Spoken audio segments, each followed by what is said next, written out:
All right, right on, guys. Thanks for checking in with the show today. And we'll cut that one out. 2.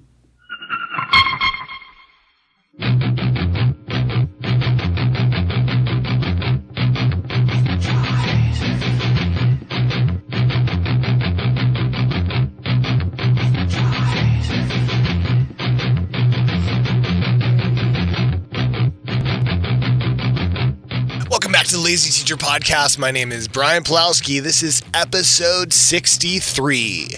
Samantha Sayres. So in this episode, I was super stoked. I got to hang out with a friend of mine that I've known for a long time, Sam. We call her Sam. And she's been working in the school district about as long as I have. That was kind of debatable. We talked about that in the episode. We couldn't decide who's been in the district longer. But yeah, I've known her for a long time. She's super rad. She works at kind of a unique school in our district. It's a K-6 school, which might not be unique to some of you, but within our district, most of our schools are a K-5 system, kindergarten through 5th grade. Middle school would be 6th grade, 7th grade, 8th grade. It just so happens that Sam's school is a K-6. It has a 6th grade, so they begin their middle school in 6th grade. And as it turns out, and you'll hear in this conversation, they actually start their middle school exposure within 5th grade. So that was kind of cool too. So anyways, awesome conversation with Sam. Like I said, we talked about the difference between K-5 schools and K-6 schools. We had a cool conversation about what do you actually remember about a teacher? Is it the academics? Is it their personality? What was it that you might remember later in the future? Because, you know, having been in education for this long, or at least as long as Sam and I have been in, you know, you constantly have students coming back and talking to you, and you know, you kind of wonder, like, well, what is it that they remember about you? Like, why did they come back? She's had a Teachers Pay Teachers store, as they call it, for a long time. It's called Teachers Unleashed. Go check that out. Her content is amazing. In fact, I think that's kind of how I first met her. Was she was sharing some of the content that she created with teachers. I mean, she just does that. She's so generous. She just shares it out to other teachers. And of course, she sells it at her TPT store. But Teachers Unleashed, check that out. We talked about TPT and how to get into that. If you are interested in selling like Sam does, she's had a lot of success doing that. And then mainly we just talked about maintaining a positive attitude. It's easy as a school teacher to fall into a rut of complaining a lot. And you just don't get that with Sam. She's always positive. She always looks on the bright side of things, and she's super awesome. And she's rad. We just had a cool conversation. I know you guys are going to enjoy it. So here she is, Sam Sayres.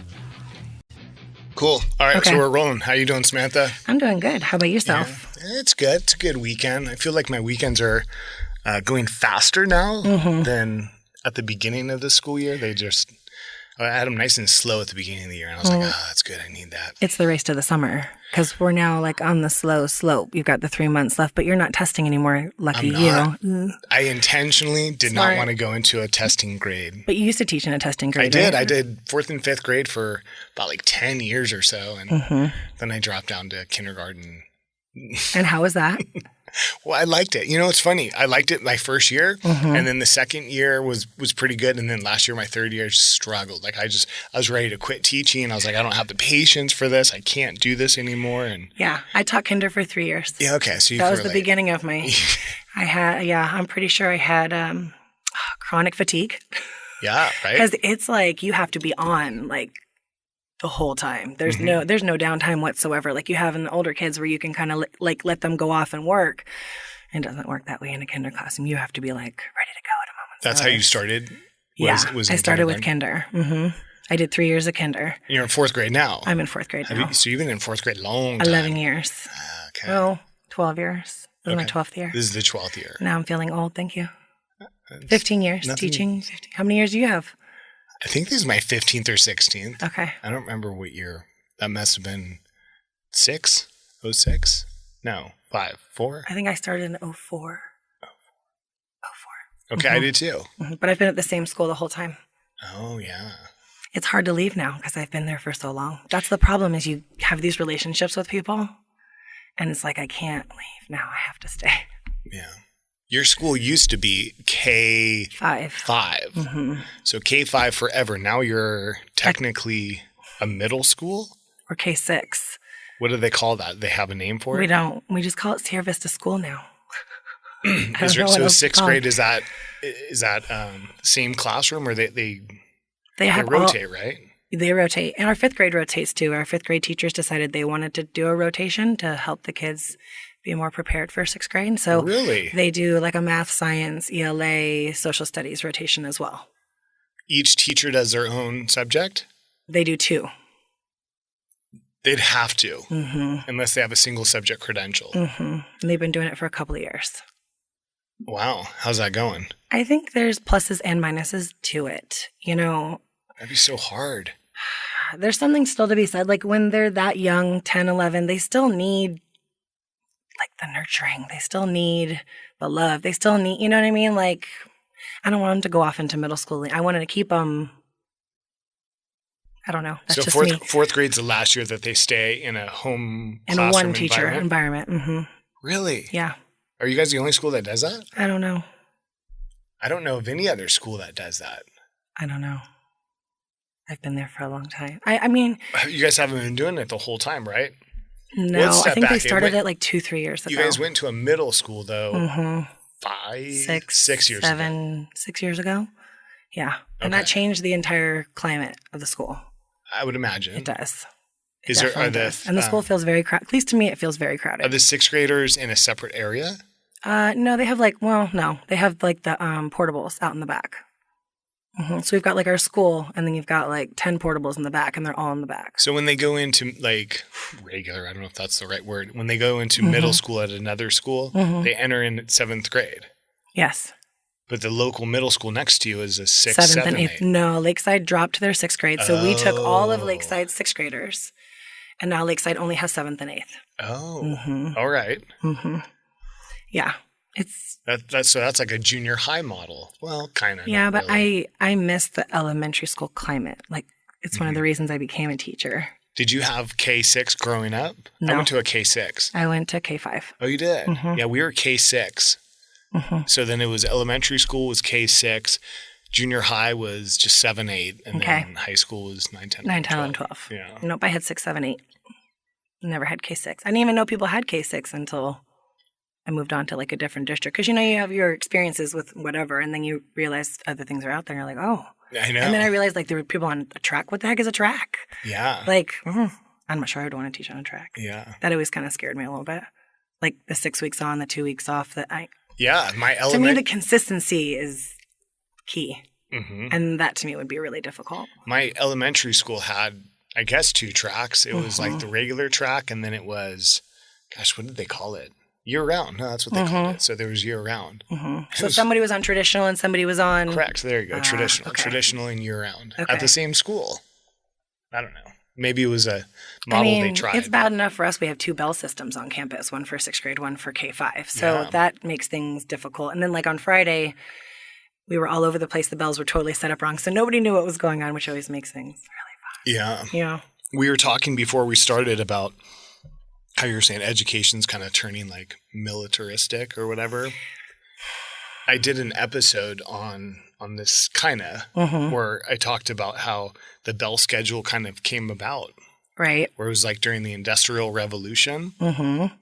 where they were teaching kids, like, you know, teaching them to grow up to work in the factory, you know. Right. You sit in this area, this is your station. When the bell rings, line up. You go here, you go there. Straight, silent line. Pavlov's dog, you hear the bell, you're going. Yeah, exactly. Mm-hmm. Yeah, kids had to be straight and silent because that was how you walked safely through a factory. It had nothing to do with organization in the classroom. And just, we still do that to this day. Yes, some of it's necessary, but some of it's unnecessary. I agree. I tried that with my class. I told my kids after I did that episode and did all the research, I came back and I told my kids, hey guys, one of our things that we're pushing is whole brain teaching, mm-hmm. you know, so I'm trying to say, you know, make smart choices, but I'm not even giving you any chances to make choices. Right.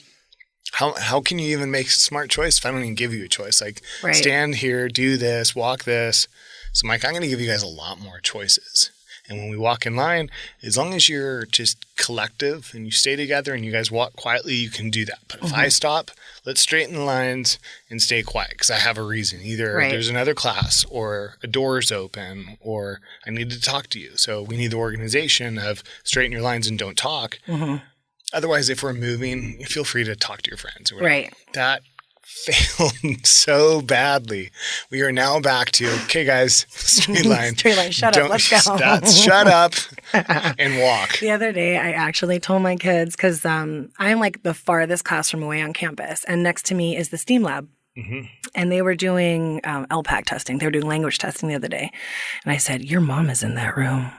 A surgeon has a knife to her throat. Do you really want to be talking? Just to like make my point clear. And they're like, oh no. I'm like, that's what it's like though. People are in there. You got to respect. They're quiet. You know what I mean? Like when we know that door is open, if it's not, I don't care. But if that door is open, that's got to be the expectation. Like, I don't want them to cut my mom's throat. Oh my God. It could be scary. Those kids probably went home and had nightmares. No, I think my kids are used to me at this point. I'm very real with my kids. Okay. I don't sugarcoat anything. That's good. Yeah. That's the good thing about the older kids in 4th and 5th grade is you can actually be like super legit with them. I have the robotics club and it's all 4th and 5th graders. And it reminds me of that. I'm like, I kind of do miss this a little bit. Yes. And they get my sarcasm. Exactly. Not all of it, but most of it. A little bit. Yeah. And you can be like super honest with them. Like, just looking at what are you doing? Oh, no, I'm very honest. Yeah, exactly. Probably too honest. I would probably. Well, I don't know if you can't be. I think it's important to be honest. You got to model honesty, and then you got to treat them like a person. Even my kindergartners, I talk to them like an adult, which is why I might not have fit in completely in kinder. I don't have that, mother hen mentality of, oh, my little cuties, and let's all do this or whatever. And but why? There's people too. It doesn't matter the age. So then how do you show people how do you show kids that you care about them then? Oh, I think they can feel it. I do. I tell them all the time how important they are, compliment them all the time, and I'm very genuine, and I think they can tell that. That goes back to that false, what was the word I was using? False harmony. Okay. Like when you're walking around campus, you can see the teachers that love their kids. You can feel the teachers. You can feel the kids that love their teacher because their teacher loves them. And you can feel the rooms where damage is being done. Yeah. No, it's true. I don't know what else to say. Like, No, it's very true. Yeah. I've long said that I'm not a teacher because I like teaching kids to be smarter. I just love kids. I love working with kids. Yeah. And if I can make a positive impact on kids, that's what I want to do. And it just so happens that being a teacher is the best job to do that. But I'm horrible at curriculum planning and academics. And we all have strengths. No, that's not my strength. Yeah. But as far as like rapport, I have great rapport. And probably you can ask any one of my kids. I'm not even trying to brag. It's just like you can ask any one of my kids when they're older. Like, nope, you're good. Do you remember Mr. P? Yes, we used to do this and this, and he used to jump on the tables, and we played capture the flag and blah blah. That's going to go so much further than the teacher that like, oh yeah, that's the teacher that taught me how to do double-digit subtraction. I'm like, I don't care about that. I do care, and I get asked that a lot. Like, so if you value these kids and you think that it's so important to be a positive role model in their lives, why don't you take the extra time to be into your planning for lessons? Like, isn't that just as important? And yeah, but you see that you get more bang for your buck by creating a relationship with your students. I know. Maybe that's why 2nd grade works for me. It's not too late. I don't know. We'll see. Although they got to read by 3rd grade in our school district, so I guess I should step up my game. I got lucky. My kids are so smart this year, despite their teacher. I don't get those classes. They're so smart. I'm the RSP rotation. Normally I'm the EL class this year. Someone else took that. I don't want to say burden, but what comes with that, is all the paperwork and fun stuff that comes with having 20-something ELs in your classroom. But I've never had that like super smart class. Maybe someday. How do you feel about the rotations? Or not rotations, the clustering. I don't know if we're supposed to call it clustering. You mean like gate clustering and EL clustering? And, exactly. I think that some clustering is necessary. I think gate students need other gate students to push them to be even smarter than they already are. because I think if you throw GATE students into a regular classroom, you're not going to push them any farther than they need to be pushed. Do you know what I mean? GATE teachers become GATE teachers for a reason, or at least they should, is to show kids how to take their learning even farther than it is. But you can't, I don't want to say can't, because this goes back to your conversation that you had the other day, your podcast the other day, but most of our kids can't synthesize the way that those kids do.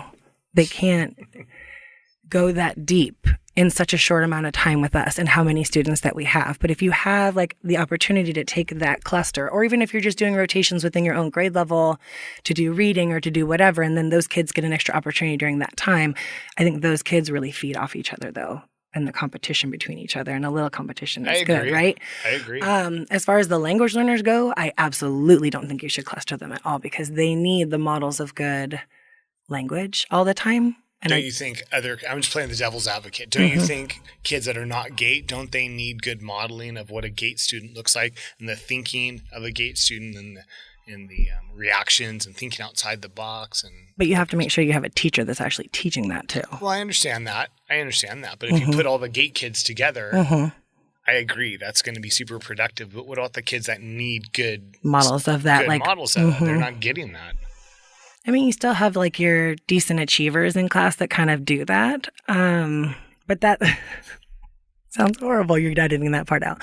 But how do I say this? And I don't want to be like PC about it, but no, just lay it out. I'll go on the record. I think it's a good idea to cluster, and I know it's not legal to say that, or it's not really necessarily. So we don't call it clustering in our grade level, but basically we do put all the GATE kids together, all the kids that need EL, all the RSP kids together. How many actual GATE kids do you have identified right now? Well, since they changed the whatever, it seems like it's a lot lower.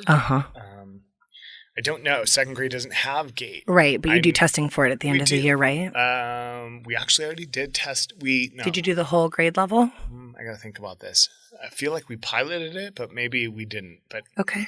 Well, I don't know if it was a pilot. I know we did it. Second grade did like a pre-qualification for the GATE, like a screener. We did too. Okay. So we did a GATE screener, and out of that GATE screener, I want to say, well, I should know because we sat and talked about it, but I want to say 15 to 18 out of all second grade. That's a good number. That's about 130 not bad, kids. We had less than that.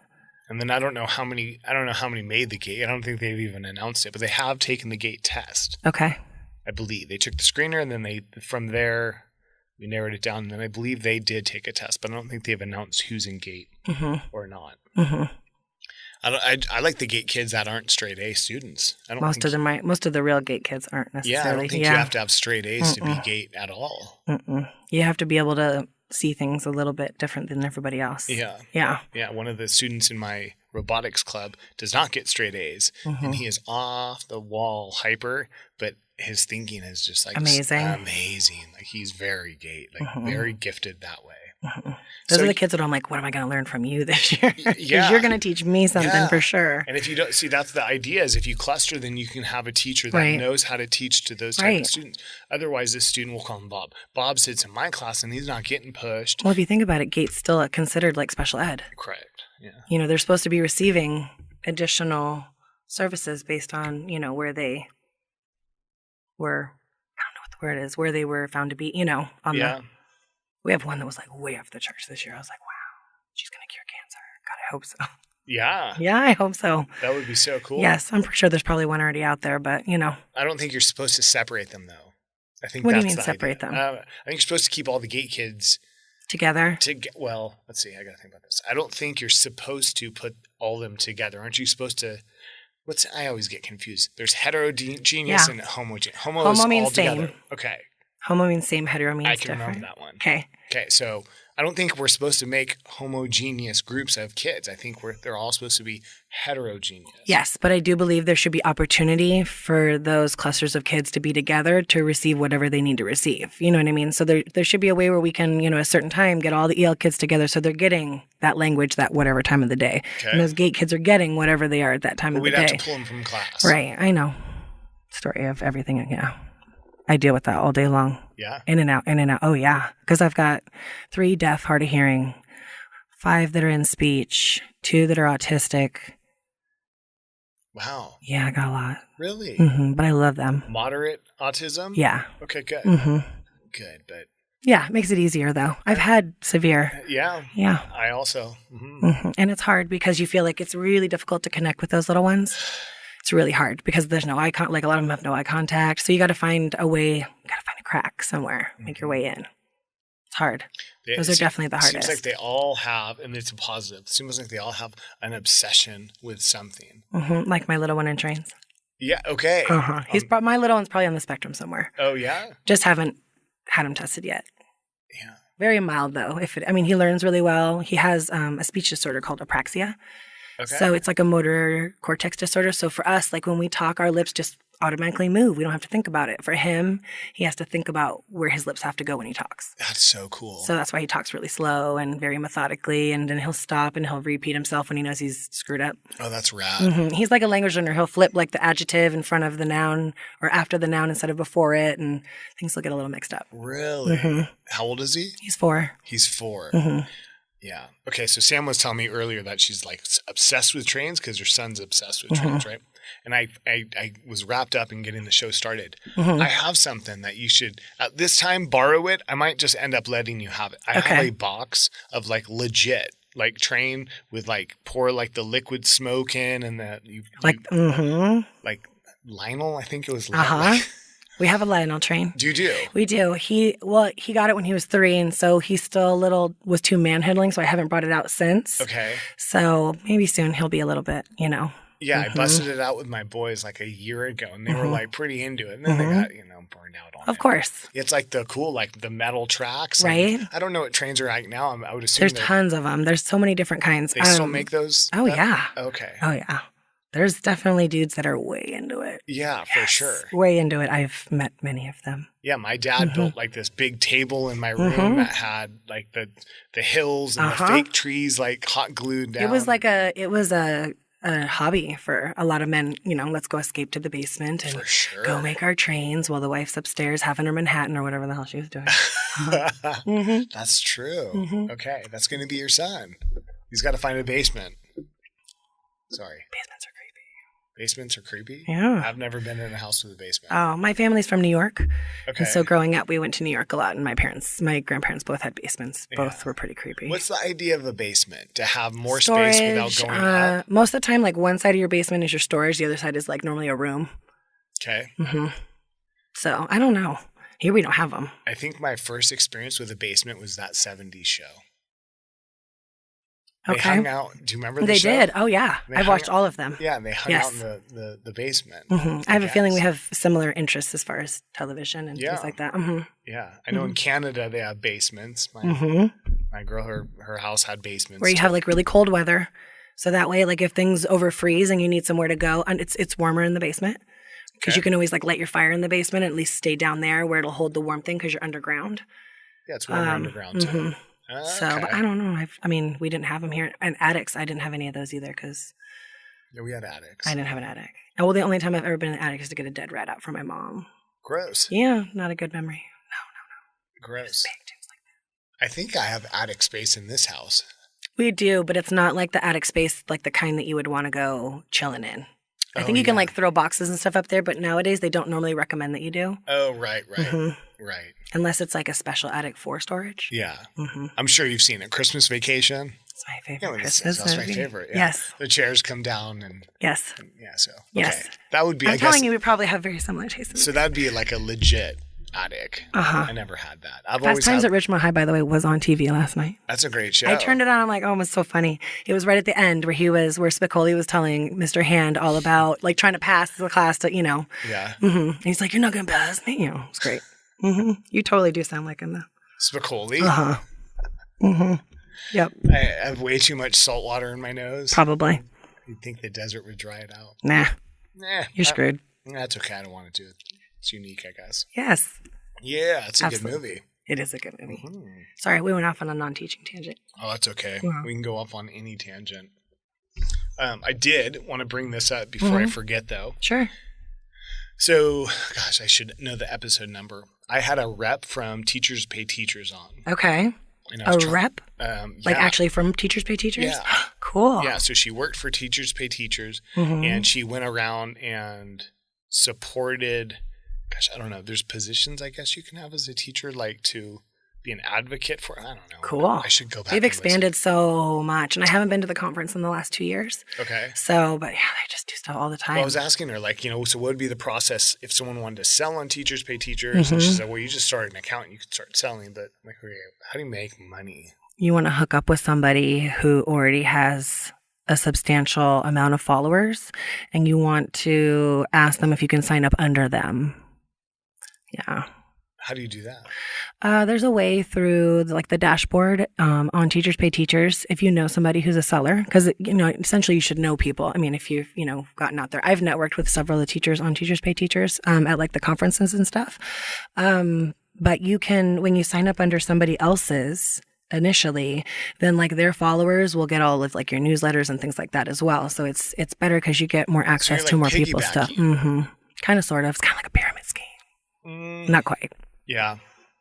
Not quite, but so it's you kind of, sign up under them. You can. There's a way to do it. Why would you do that, or why would you not want to then? I don't know. Maybe you don't know anybody. Do you stay under them then? You don't have to. You can become your own entity. I don't know. I think at the beginning they get 5%, but it's pyramid. It's not off of your cut though, because it depends on what kind of if you sign up for a free account, I think they take 20 or 25% of your earnings. If you have a paid account, then they take 15% of your earnings, 10% of your earnings. One or the other. I can't remember. It's been a while now since I looked. Are they called stores? Yeah, we have a store. Mm-hmm. If you're a seller, do you have a store? I have a store. Well, I know you have a store. I should rephrase. If anyone wants to sell, is it become a store? I'm just trying to get the right. Mm-hmm. You want to become a store first, and then hook up with whoever you know, and see if you can get them to take you under their wing. So you signing up to sell, you're automatically a store. Mm-hmm. Okay, good. Okay, that's okay. So, okay. So as a store, you'd want to sign up under someone like you. Your store is Teachers Unleashed. Mm-hmm. Okay. So someone would hook up with you and they'd say, hey, I want to sign up under Teachers Unleashed. Right. Because you get the referral. And then you would get the referral. And then there's some kind of benefit to it. I got to look it up. Remind me when we're done. I'll look it up, or I can look up, but taking a break. I can look it up real quick and I can be more specific and tell you. Excuse me. But I know there's a benefit to knowing other sellers and signing up under other sellers. So do you have sellers under you? We have a couple. And they've been on for years? Couple years. We've been there for almost 10. So.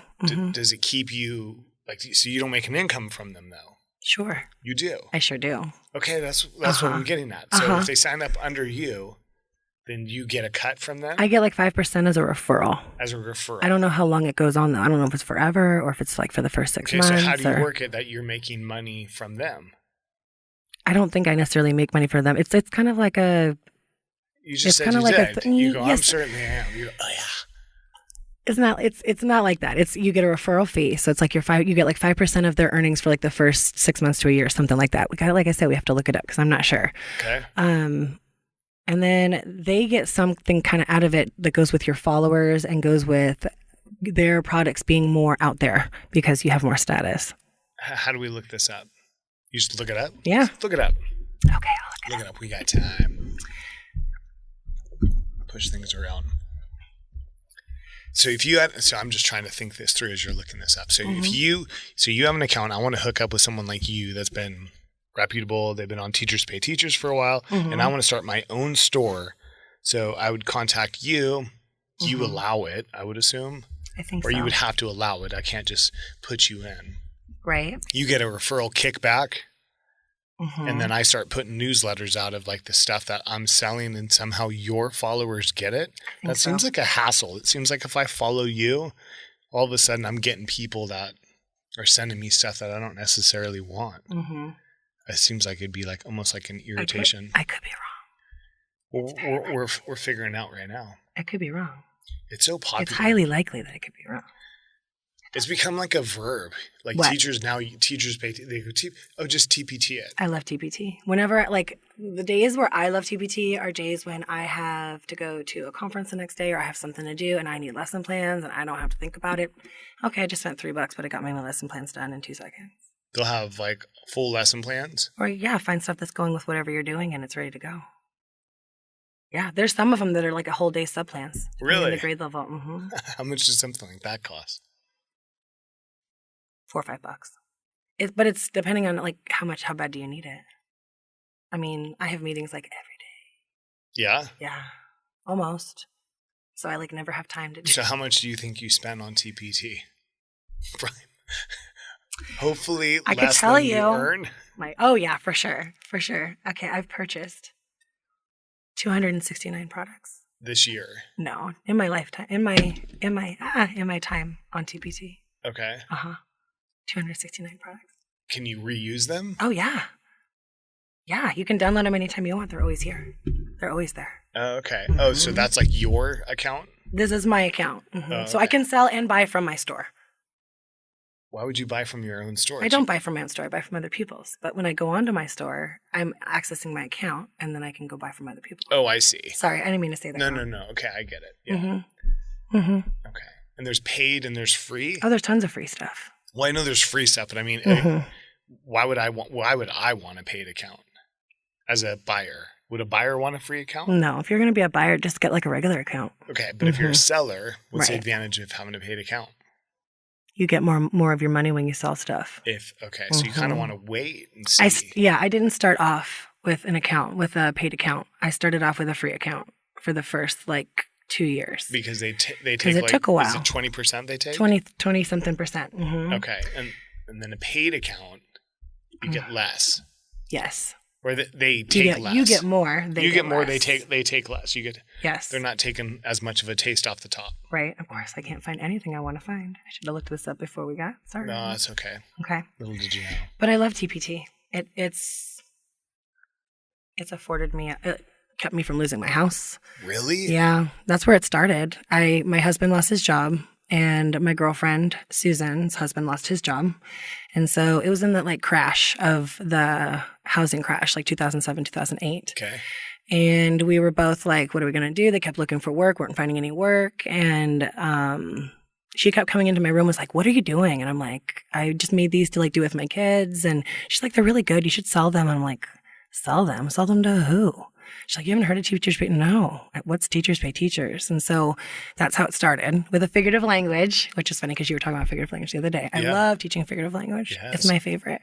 So it started with one product, and then 2 products and 3 products. And then it just, kind of flew out of control for a while. It was great. Before I had a kid, I could work and do everything. Really? Having children puts the halt on that. Well, children do that. They do that. I worked really hard before I had him though. So it was worth it. Could you make an income just being a seller on For TPT? sure. But I'd have to have more time on my hands. Do you know what I mean? Like, it's really difficult to do it teaching and then do this on the side because you only have so much time. You know what I mean? On your hands to create. Like, it takes me, if it's a good product, 30, 40 hours, sometimes more. Wow. Yeah. So that PowerPoint or slide that you showed me. That one's probably shorter, so probably not as long. But like when I do grammar or figurative language. You do that for all your lessons? Not all of them. I have almost all my grammar standards covered. All my figurative language for sure. And we do like reading strategies and stuff like that too. And do you hand that stuff out to other teachers? Like they can have whatever they want. Yep. Anybody I work with can have whatever I want. You're so sweet. Yeah, I don't care. It's for the kids. It is. It really is for the kids. Like, we sell it and that's great. And it pays for daycare and it pays for vacations and it pays for floors and, but I started doing it because all the stuff they gave me was so freaking boring to teach. Okay. And I needed something that would grab their attention. We're fighting against this all day long. They are like connected. Yeah, for sure. And even when I had started doing stuff, they were already starting to get connected, and so it's like keeping their attention for longer than 30 seconds is difficult. But when I started doing these and I started doing like animations and stuff like that, they were like, oh, it was great. And so it motivated me. Is that more. mainly what you sell then? Is just slides? PowerPoint. But they're all like animated. Most of them have characters. Most of them have test prep at the end of them too. So you're getting like the whole like AIM strategy from beginning to end. Okay. So you're getting the introduction, you're getting the teaching, the direct teaching, then you're getting guided practice, then you get independent practice at the end. And you can even use it at the end for like a ticket out the door, this and that.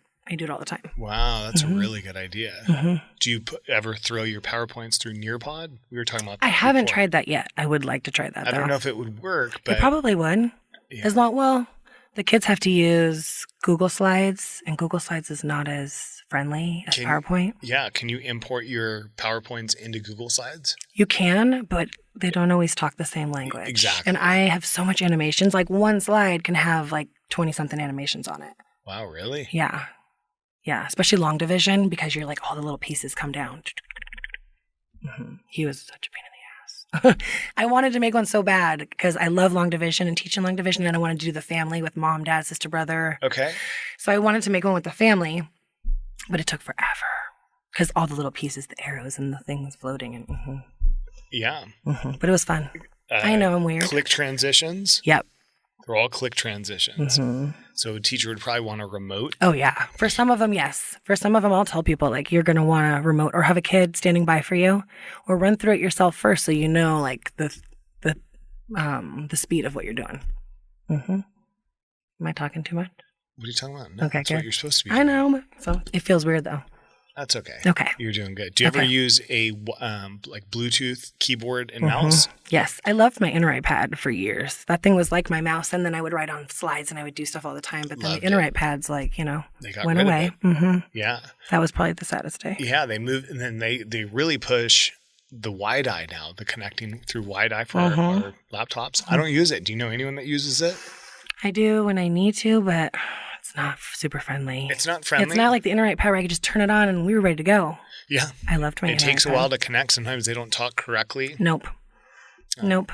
So wide eye is just basically, it's like a wireless connection with our laptops. Our laptops, fold, and you can put them like as a tent Tablet. or flip it over. So you flip it over into tablet mode, connect wirelessly to your digital projector, and then you can use it to annotate and all. I used to love it for math. Math was great. Doing math time with it, because I could be on the other side of the room doing math in the front. The inner iPad? Yeah. Yeah. Oh, I loved it. It was great. Then we had Mobies, which were similar.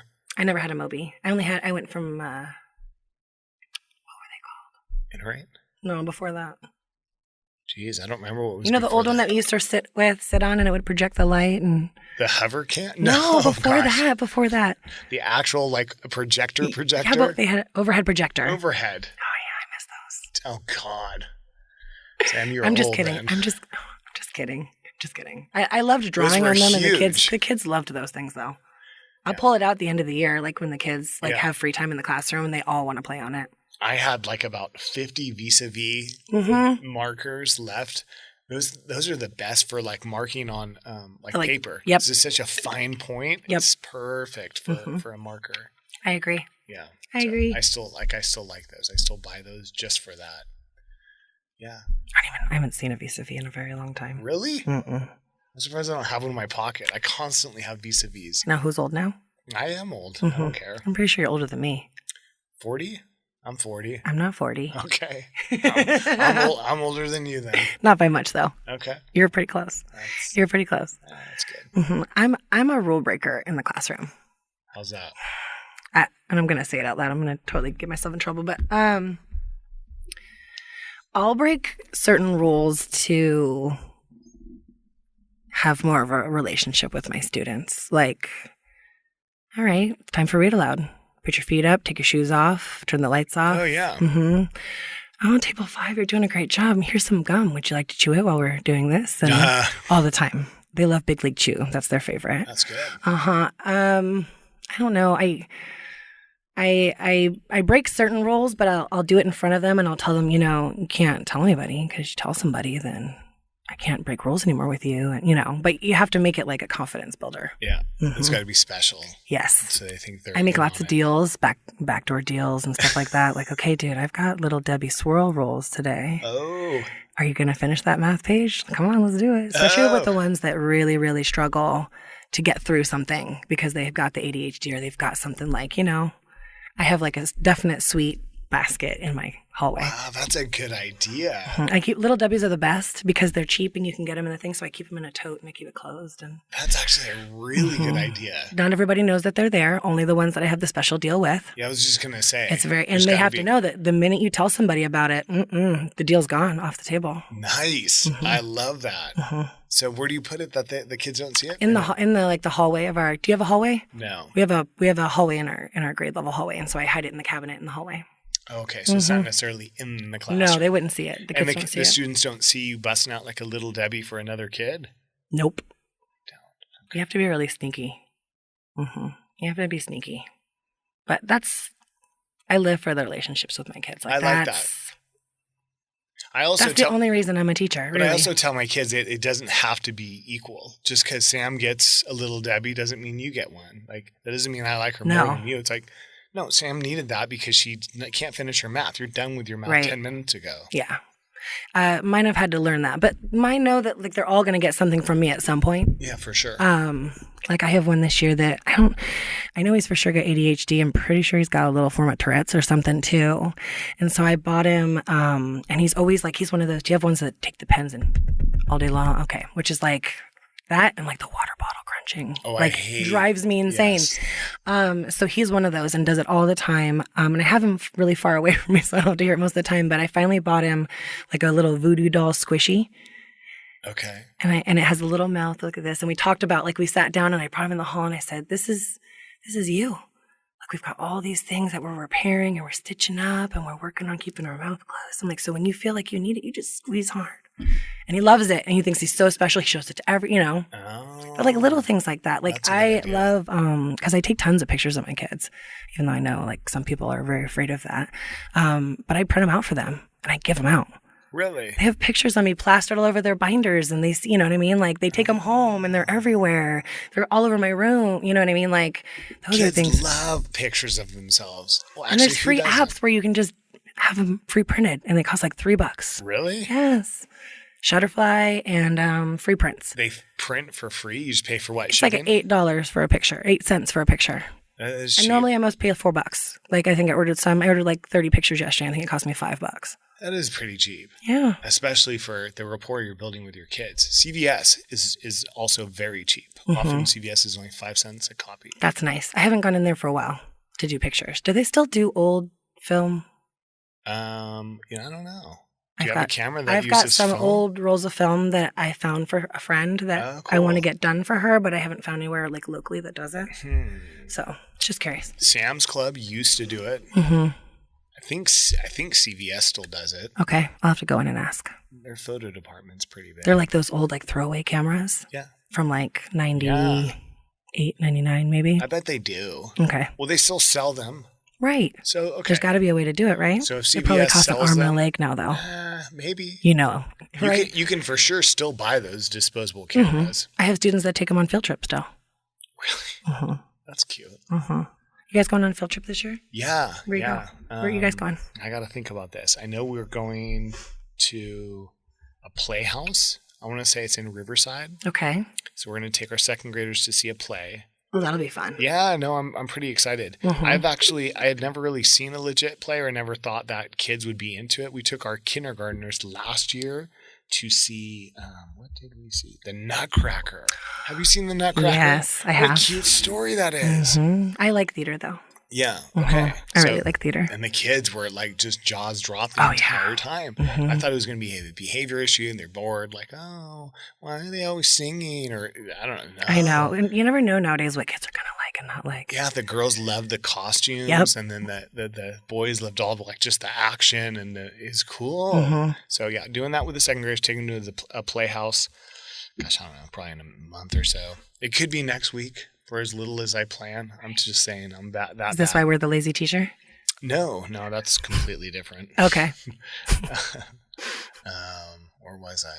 Oh yeah, and then we have one more, but that's just like a walking field trip to the park. We do that too. Yeah. At like the end of the year? Yeah, there's a park just down the street next to Bethune Elementary, and they have water, like a little splash pad, and Cool. then a big playground and a big grass field. And we just set up like soccer games and Yep. just kind of let the kids go nuts. Go crazy for 3-4 hours and Yeah. then wear them out and then take Yeah. them. We do it on a minimum day, so they get to go home like right as soon as we're done. I think we did that too. Yeah. Well, I think we do. I don't know. I chaperoned it last year. They knew I was coming up to second grade, so they asked me if I would chaperone theirs. Mhm. So Because now we have to have a male on every field trip, right? yeah. So that works to my benefit. It does, because now you get to go on the field trips. Yeah, I used to go to, speaking of, this full circle going back to GATE, our GATE program used to go to Catalina every year. I used to go to Catalina. Oh, I've never been there. Oh, it's beautiful. Never been there. What a fun field trip, too. That would be a really fun Yeah, field trip. they stay in, Catalina is an island off California in the Channel. It's part of the Channel Islands. It's neat. So we'd stay in these like little bunk houses with the kids, and then you eat at a certain time, and you just do all this cool science stuff. Like That's super cool. kids got to go snorkeling and whatever, canoeing and all kinds Yes, of cool please. stuff. Yes. Yes, So I want to go. They have up on the San Bernardino Mountains. There's like different science centers up there where you Science can camps. go. I want to do that too. Yeah. Mr. Yeah. G just was the male chaperone for Mhm. May Ranches. I dig that kind of stuff. I do That's too. the more kind of stuff I like to do. I agree. Yeah. It's expensive, unfortunately. It is. I know right now we're trying to like get ours paid for. I think we're like almost $1,000 short right now. So Where are you guys trying to go? Riley's Farm. That's a good field trip. We want to do the Gold Rush. Okay. Yep. I've done But it's Riley's like Farm for Gold Rush. $4,500 to go on one field trip. Yeah. It's a lot And of Civil money. War. Have you done Civil War? at No, but I Riley's would Farm? I would like to do that. That's 5th grade, right? Yeah. Okay. Yes, they have some really good history in 5th grade. Mixed my 4th and 5th grade. I bounced around. I am kind of tired of the science and social studies in 4th grade. That's the only. I mean, I love the reading and math, but like the science and social studies. It's state, is, you right? know, yeah. Yeah. 5th grade gets into country, which is really neat. Yes, I would much rather teach Yeah. that. The whole American Revolution is so fascinating. Mm-hmm. So fascinating. And our kids just are like drawn to it when they hear Yes. like the real story of how things happen. I think they think that's pretty cool. The only one that I'm really excited that they added national parks to our social studies. So we just got done cool. doing a whole unit on national parks, which I thought was really fun. All national parks or just state national parks? All of them. Okay. Mhm. No kidding. Yeah, so we got to go back and do like all the presidents that had the influence and all that kind of stuff. Roosevelt, right? Mhm. Didn't Roosevelt have a huge There's actually a lot of them. We all think of Roosevelt because he's got his own park too, but like Abraham Lincoln was huge. Really? Hoover was huge. See, Was it Hoover? I thought Roosevelt was the one that like mandated that he we had he to was have like the big, national yeah. parks. At the end, he was the big one that like kind of made everything happen. But even after him, Woodrow Wilson started the actual Parks Act, which got us like the park rangers and all that stuff. Roosevelt's more of the one that like got the land to be sanctioned as Okay. to be protected. Does that make sense? Yes. Okay. Yes, I enjoy teaching that. That's a lot of fun. Yeah. Something new because I'm just bored of missions and Gold Rush. Yeah. 12 years of it, I'm ready for something new sooner or later. No, though. I feel you. Mhm. I feel you. I'm ready for Especially change what soon. the curriculum was for the missions. Right. I don't think it's very accurate. Oh no, I would tell the kids what it was really about. Yeah, Yeah. I did too, and I felt like it was doing them a disservice to not tell them, especially That what these happened. people were forced and oh yes, right, beyond force, religious persecution. Yes. And, yeah. Yep, and that all money went, was stolen and went to the church Hmm. in the name of, Right. Jesus. So, anyways, You're good. I'm good. You're good. I appreciate that. That's Mhm. good. Yeah. But I like that. I did like teaching the kids about California. It is interesting. Yeah. 5th grade social studies. It's a little more interesting. It's a little At least bit, in my opinion. Sorry, it's just my opinion. yeah. Yeah. It's just my opinion. So when are you guys hoping to go to Riley's Farm? The end of this month. Okay. I'm excited. I've never been. Yeah. We're not allowed to ask ask parents for money anymore. I asked them for $25. Donation. Donation. It has to be a donation. But I pretty much like gave them the guilt trip on the letter that said like, if you don't, then we won't be able to go. It's true. Yes. It's so true. Yes. Our PTO hasn't been making like any money. Yeah, so. you as a parent can donate, and Right. if I don't donate, my child has the same right to go on that field trip, Right. and that's unfortunate. I hate Yes. to say, but it's very unfortunate. Yes. But it's kind of like the all for one for all kind of thing, so we kind of upcharge a little bit so that we can kind of cover everybody else. No, we do that too. I think every teacher does that. Yeah. And it's hard though because, I do have a few that I know can't afford to pay for it. That's where the dilemma is. Yeah. Is if the family can't afford it, it's like, well, that sucks. So now my kid can't go because I can't afford it. Like my husband's been out, whatever. My wife's been out of work forever. And Right. So I get that. It's hard. I get that. But it's the same parents that never respond to phone calls or emails. They never pay for the field trips. It's like, I'm not saying they can't afford it. Maybe they can't, but I know. it still sucks. It's a sticky situation. It's difficult because Yeah. I want to have empathy for those families that are going through hard times or have been in hard times for God knows how long. But yeah, That's a significant difference that I saw going from 4th, 5th grade down to kindergarten and then now back up to 2nd is the parent involvement in kindergarten is huge. Amazing. I haven't had a parent helper for like 10 years. No, me either. Yeah, you ask for money or ask for supplies in kindergarten and you get everything. You get a truckload of it. Yes. They went to Costco and they got you like the light. Exactly. Yeah, absolutely. And your class needs some tissues. Yeah, because they're cute babies are still cute babies. Here's 30 boxes of tissues. But to me, they should be sending that more when their child is a heinous pain in the ass when they come to me in 4th grade. Yeah. Now you really need to send me the tissues. I'm going to make your kid cry. I'm just kidding. Oh, Jesus. I'm just kidding. That's so true, though. No, I'm just kidding. That's so true. But yeah. Same with money. Like if it was like for a field trip, ask for a certain ask for $15 and then the parent send 20 and, I don't need change. Like, which is super sweet. So cool. Yes. Very, very understanding that we didn't have it. Yes. Although I had about 90% participation. I'd always get the money. I'm getting pretty close. I think we're at like 75 right now. So really? I just have to send a little note with a sad face that says, we still need a little more to get to our trip. If you can donate anything. Do you send it to the same parents? Yeah. That already donated? No, just to the ones that haven't. Good. Mm-hmm. Good. Just to the ones that haven't. Mm-hmm. Paper or digital? Paper. I don't trust digital. Interesting. I do both, but I will send it home with paper and then I'll have a place on the bottom where I want the parent to sign it. Because I want to know that the parent's seen it. Yeah. You know what I mean? Well, that's the thing. On Class Dojo, you can see. You get read receipts. Oh, that's nice. So you're still using Dojo? Yes. Okay. One-way read receipts. So if as the teacher, I send you a message, and I can tell when they've seen it. I can see. Me, the teacher, I can see when you read it. When you send me a message and I read it, you can't see that I read it. That's nice, though, as far as like documentation goes. And I've used it numerous times. And you can print out message discussions or whatever. So I can, so if I have a hostile parent, I'll print out. Never had any of those before. What are you talking about? I'll print out the message history and it has everything and it's so nice. Yeah. It's like, well, you didn't tell me that this happened. Actually, I sent it at this time, at this date, and you read it at that time. Well, I must have seen it. I must not have seen it. Well, okay. Well, I don't want to tell you. Accountability's a bitch. I can see that you did. Right. I know. You're a fucking liar.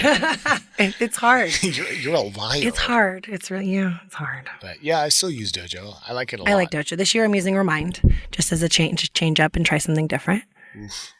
But we're also using passports at school this year, which are like a classroom management disciplinary thing to help kids become more responsible. I'm not familiar with that. So it's got like different categories on it and like the kids get it signed off. Like if they don't there's categories for like classroom behavior and responsibility and like having their Chromebook charged. And like if they don't do it, then you sign it.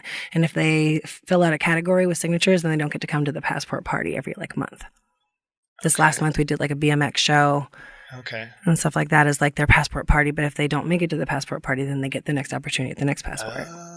But we've been having a lot of discussions. It's like, it's always the same kids though. It's always the same kids that don't get to go. Yeah. So we've got to change it somehow. Yeah. Do you use Class Dojo? I have for many years. This year I don't. This year I was trying something different. So it's okay. I like Dojo a little bit better. I will never abandon Dojo. Unless they dramatically change something to make me not like it. They have new features that come out all the time. I use it for everything. Like, so we have the Avid Notebook. Do you guys use Avid Notebooks? Oh, yeah. You guys are in Avid school, right? Yes, we use Avid Notebook. Sorry. Keeping organization, they got to fill out their thing. Right. I don't do Avid Notebooks. I do a vlog, digital vlog. Okay. So on Class Dojo, they can do a vlog of themselves, and it's always something like, hey, Mom, hey, Dad, today in math, we did double-digit, addition, and we did this, and we talked about the Native Americans, and blah, blah, blah, blah. Uh-huh. So that's their piece. They enter that. And then every night? Every day. Okay. Every day. So the process is, let's say we dismiss at 2:30. At 2:10, we'll stop. Okay, everybody put your screens at half. Okay, raise your hand. What did we practice today? It started with what did we learn today? Kind of like your ticket out the door. Kind of, yeah. It was what did we learn today? Right. And like, I didn't learn anything. Right. Fine. What did we practice today? We practiced this. So we get a bunch of ideas. All right, guys, make your vlog. They make their vlog. They close their screen. I know they're ready. They fold their hands. I like that. Yeah. That's cool. The first ones that are done, they get to either clip up or they get dojo points and they get their bag. And then that goes home. And then the parents, their turn is they have to like the video to acknowledge that they saw it. So it's kind of like their parent signature. That's the parent signature. I like it. So there's the piece for that. What do you do for kids that don't have Wi-Fi? I'm not down with that excuse at all. Okay. All parents have a phone. Okay. Don't lie to me. I don't mean you lie to me. You're fine. But I don't mean you. That's what I tell their parents. Like, my mom, we don't have a computer at home. Okay. Well, I guarantee your parent has a phone. Mm-hmm. I guarantee it. They and all they can do. check it on there, right? It's Boost Mobile. Right. You have internet access. Right. Get that free app and start watching, I like it. So what's the app you use? It's called Vlog? No, it's Class Dojo. Oh, I got it. Yeah. Okay, got it. Because they have their own little guy on there. Got it. They have all kinds of stuff. Cool. So they have the behavior system where you can get points. Then they have portfolios. Right, which I've seen. So that's what that is. So portfolio, they can upload a video or they can record themselves using their webcam. Which is cool. And that's the vlog. I like to do lessons like that at the end. Like sometimes that's the end, especially for math. Okay, prove to me you know how to do it by, they make them take a whiteboard home and they have to like teach me how to do a problem step by step. And that tells me, okay, you're good to go. Yeah, exactly. I don't have to spend any more time with you. Yeah. Exactly. Yeah, so then they have that, and then they have Class Story, where I could post something that goes to the whole. It looks pictures similar, and stuff like that. It looks like like social Instagram media. or Facebook. Exactly, but they can't send stuff to me, so they can like it. That's they nice. can comment. They can have little chains. So I'll do that if it's like a blast to the whole class. You can message individual parents or all the parents. It's That's cool. nice. Yeah, it's really cool. And then because all the kids are already connected, especially at elementary, it's when you go to make your class, most of the kids have already been in there, so they're already connected. So all they have to do is connect to the class. Connected. That's it's nice. super easy. That's nice. Yeah, I recorded myself reading them a welcome back to school story before their first day of school. Very cool. Yeah, very cool. Because I already had all the parents connected. So I don't know how many watched. I mean, I guess I can go look, but don't look. You might not see what you want to see. I know. I was like, don't look. Only 5 of them watched. Yeah, don't look. Okay. Yeah, we were talking about bald or being shaved head. I like it. I do like it a lot. How long have you had no hair? I want to say when I was in college, like I think my freshman year of college, I decided. Did it start to go when you went? Or? Well, that's the thing is like it was slowly going, but I probably had another good 6 or 7 years before anyone would even notice. But I was just like, I don't know, whatever. So I tried it and then I loved it. And at that time it was just like a buzz cut or whatever. Like I used clippers. Okay. Now I use just a razor, but the bummer part in is the shower just Okay. Yeah. When it starts to grow out, it becomes like not like sandpaper, but it like hooky. Like rough. Rough, right? So like I'll put on a t-shirt. It is like sandpaper. I'm like, I remember it's getting caught on my head. I remember when it first started growing back, like it was like my hand wouldn't run across my head anymore. Yep. I've been shaving my head though forever. I don't even remember last time I tried to grow it out. I'm sure it makes life a lot easier. It is. Yeah. And it's nice. Yeah. It's ironic, I guess the word is. It's ironic because in high school I was so proud of my hair. Do you have long hair? No, I did actually. Well, I kind of went back and forth. When I started in high school, my freshman, sophomore year, I had like the cool like comb over with all like the rock hard. That was like to here? No, it was just like short and just like with the wave and whatever. Yes. And I put like rock hard gel in it, and people would be like, go to touch don't touch my head, and and I was in a haircutting book for a while. I was a hair model. Really? That's awesome. I wasn't a hair model, but like the place that my mom took me to get cut, it wasn't like a super cuts. It was like she went to like a salon, so she had the salon lady cut my hair too. And get your tips frosted. Yeah, yes. No, I was out in the sun enough that like. But anyway, so they had a book made for their salon, and I was in the book, so I was a hair model. That it made no money. No, I doubt that. I bet it was awesome. It was cool. I bet it into was. It's just funny now. I think it's funny. It's like I was a hand model. I was, it's like I was a hair model. Awesome. Well, I don't know that I call myself a hair model. I was in one book. You had good hair. I had great hair. I don't have good hair. I had great hair. I don't have a lot of hair. That's the problem. I don't have a lot of hair, so. I have thick and lots of hair. No, I don't. I have very thin white girl hair. It's not good. Yeah. Mm-mm. But I miss ponytails. I miss like buns on the top of my head. Yeah. Mm-hmm. I'm almost there though. We have like another inch or two. What made you cut it? We lost you. Hold on, I lost myself. Oh, that's from your headphones. Where do I go? So you just take them off. Oh, I'm sorry. It's on your left side. I'm sorry. That's all right. Get a little animated and we pull things out. We had this conversation, didn't we? I don't know. I had cancer. No. Yes, we've had this conversation. Okay. I swear we've had this conversation. Yes, I had cancer. So when I was 35, That's right.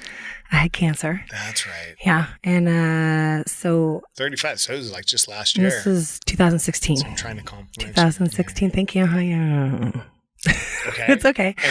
And breast cancer? Breast cancer. And how are you feeling now? I feel good now. I just did a double mastectomy and then I did 4 or 5 months of treatment, so it wasn't too bad.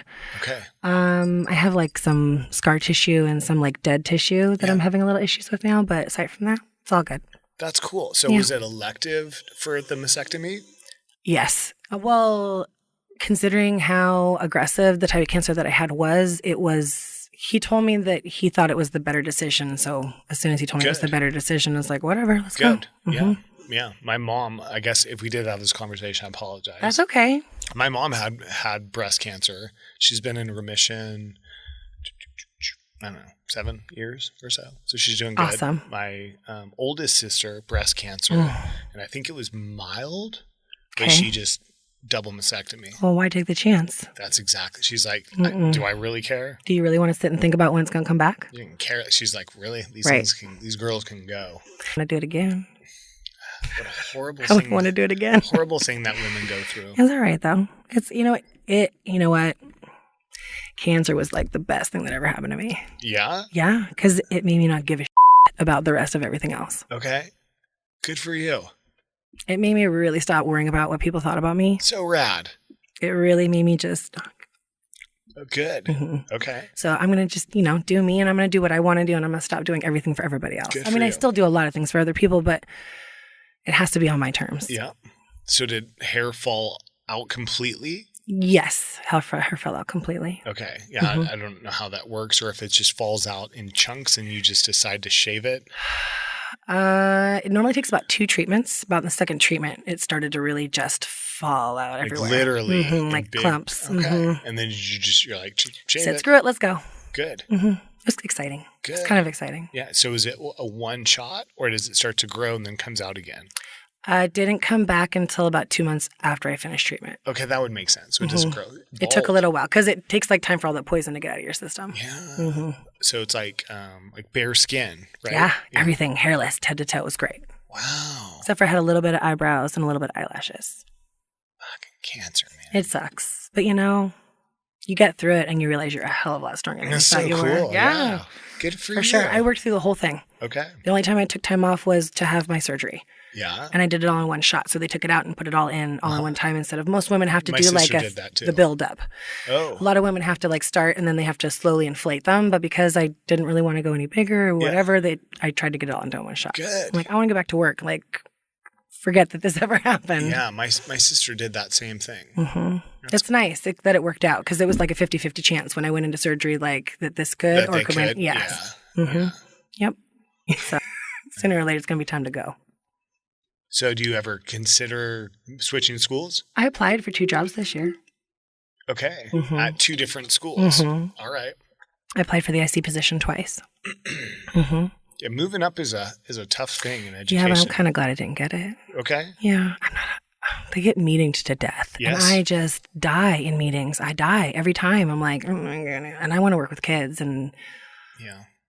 I don't want to sit in meetings all day long. Like that will kill me. Yeah. It will kill my soul. Like I'm meant to be moving around all day long. I'd love to get out of the classroom though, just for a while. In what capacity? Well, honestly, ideal job that I would like, and I've talked to our superintendent about it a bunch, is I'd like a technology coach.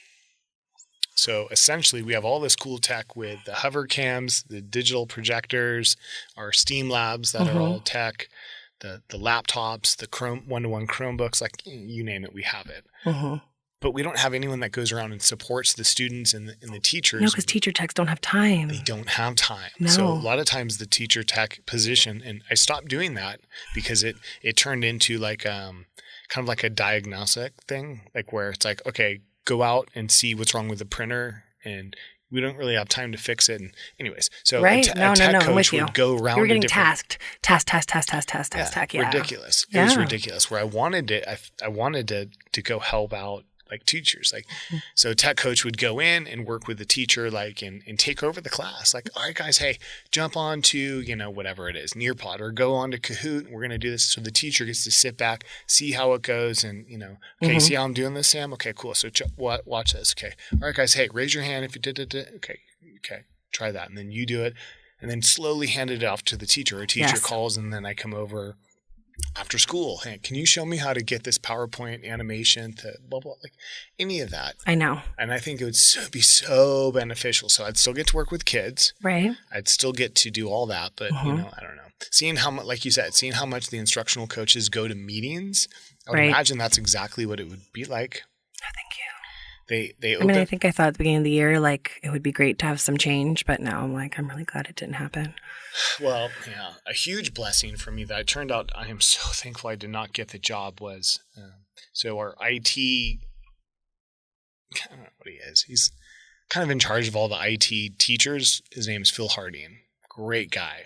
Well, they flew a position to be, I don't remember what they called it at the time, but it is not this. They called it a technology. It was essentially, I thought it was a tech coach. And when I went to the interview, I interviewed as if it was that position. And I was told at the interview, that sounds like that's such a great idea. At this time, that's not what this position is. And I was like, absolutely no problem at all. Is this Greg's position? This is Greg's position. And Greg is amazing at that job. I don't want that job. He does nothing of what I thought that position was. And he's so good at it, but I do not want that position. I would love to be, supposedly they're going to fly PBIS coordinators at middle school sites, but I'd like to do it at elementary school site. Okay. Yeah. That's where all my time's been devoted this year. I would love to do that. Yeah. I'd love to work with tier 2 and tier 3 students. I would love to do restorative circles. I would love to do mindfulness. I would love to do appreciation for all the staff members. I'd love to do all that kind of stuff. Interesting. Yeah. When I had Tom on yesterday, that's one of the questions that a listener had asked is, what is it? Like, why the sudden push for PBIS? And do you think it's beneficial or something like that? I think if we don't start to deal with some of the social emotional stuff that our kids are dealing with in the classroom as the teacher, even though we like to say it's not our job, and I get that, but if we don't start dealing with it and helping our kids grow where it used to be the parents' job, which is now kind of our job, like I think we're going to end up hurting ourselves in the end. I agree. I think these kids need more structure. I think they need to know that people actually care about them. I know it sounds really dumb, but like a lot of kids, a teacher's nice, like you said, like this teacher's nice and they taught me this, but do they actually care about me? Yeah. Do they actually feel that? And is that a reason why they come to school? And for some kids, they don't have anybody at school that makes them want to come to school or has their back or doesn't see, oh, that's the trouble kid coming in, Yeah. Kids need somebody at school that can actually I completely agree. Care about them. I completely agree. I've quoted this so many times on the show, I should know who said it, but it's something to the effect of in 10 years, students aren't going to remember what you taught them, but they'll definitely remember how you made them feel. I went to a wedding yesterday from a student I had 11 years ago. Oh, wow. It was amazing. Wow. It was amazing. Like he, got married. He's going to have a baby. He's grown up. And I'm like, and when his mom came over to me, she goes, he was the only person he asked to come to the wedding was you. Oh, cool. And I was like, I was crying hardcore. Where was the wedding? It was just in Paris down the street from my school at their house. It was great. So neat. It was great. It was like one of those moments. I'm going to try not to cry. It was one of those moments that makes my job worth it. Okay. Because he came over and he's just like, Mrs. Sayres, and I'm like, you can call me Sam now. He's like, no, Mrs. Sayres. Mm-hmm. And I'm like, dude, I'm here for you, whatever, he's a Marine.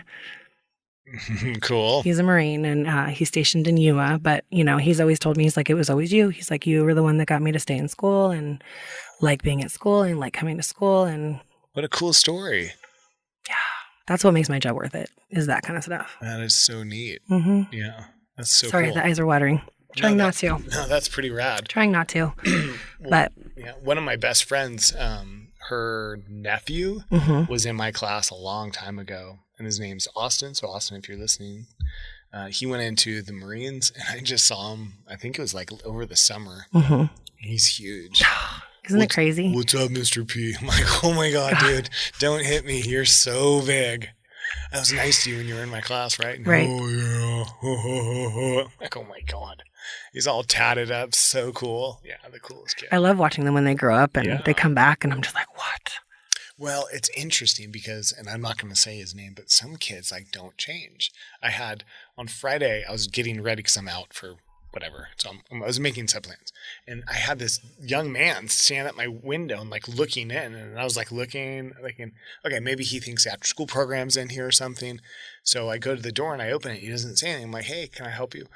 You don't remember me, do you? I'm like, yeah, you get those. I love it when they come to you. You don't remember me. It's like, come on, dude. I know. I'm like, give me a second. Exactly. You've morphed over the last 8 to 10 years. You've gone through hormones, and now you look like a totally different person. Yeah, he came in and like didn't really say a whole lot. And I definitely remembered him. And then I started to remember, dude, and I didn't say it to him, you have not changed one bit since you were in my 5th grade class.